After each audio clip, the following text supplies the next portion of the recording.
Evolution of computers. Dear friends, you have learnt about computers many times, but have you ever pondered who actually invented computers? Let me tell you that the invention of a computer is the outcome of labor of many minds. Early counting. In ancient times, people used to calculate with the help of stones, pebbles, fingers, toes, sticks, etc. Sometimes they used to tie knots in a rope to do calculations. Abacus. Abacus was the first step towards computing and was invented around 3000 years ago in China.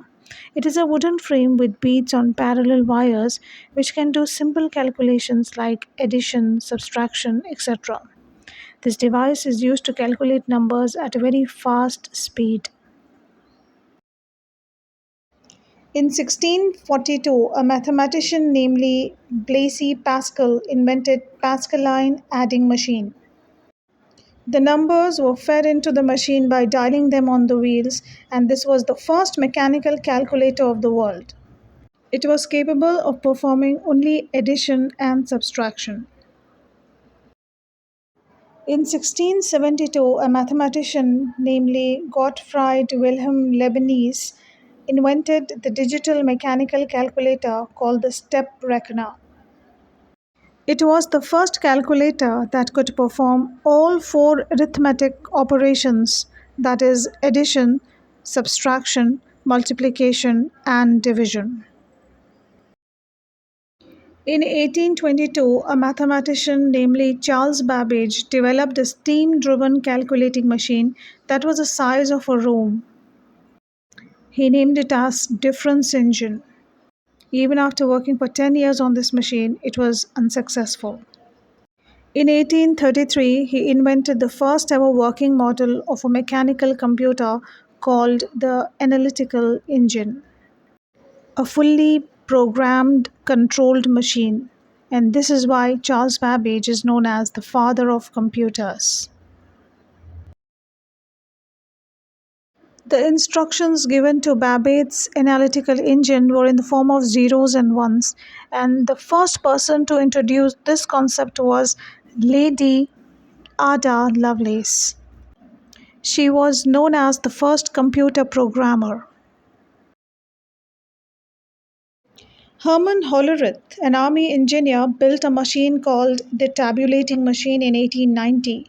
The machine read and stored data from punch cards.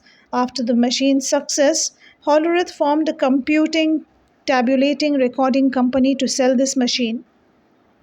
Later in 1924, this company became a part of International Business Machines Corporation, today popularly known as IBM. Computer generations. First generation computers in 1940s.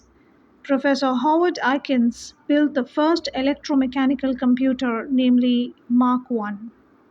It was more reliable than early electronic computers. Then ENIAC, the first electronic computer, was built in 1946 by John Mauchly.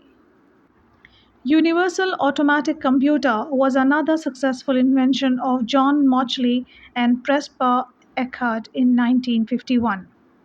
This could handle both numeric and textual information. First generation computers were huge in size, very expensive, and made up of vacuum tubes. UNIVAC had 5,200 vacuum tubes. Second generation computers in 1950s. Second generation computers were made up of transistors, magnetic tapes to store data. They were small in size and less expensive than first generation computers. They were faster and reliable. Third generation computers in 1960s. Third generation computers were made of IC, integrated circuits. This reduced the size of the computers and increased the speed. They were affordable. fourth generation computers in 1980s. VLSI, very large scale integration, came into existence where thousands of transistors were placed on one single chip called microprocessor. IBM introduced the first line of desktop PC called the PCXT. In 1985, Microsoft released its first version of Microsoft Windows. The fifth generation computers in 1971, the present computers that we use, with MMX microprocessors and artificial intelligence. MMX microprocessors were designed to improve game and multimedia performance. This resulted in improved size, cost, speed, and performance. New versions of GUI operating systems were developed.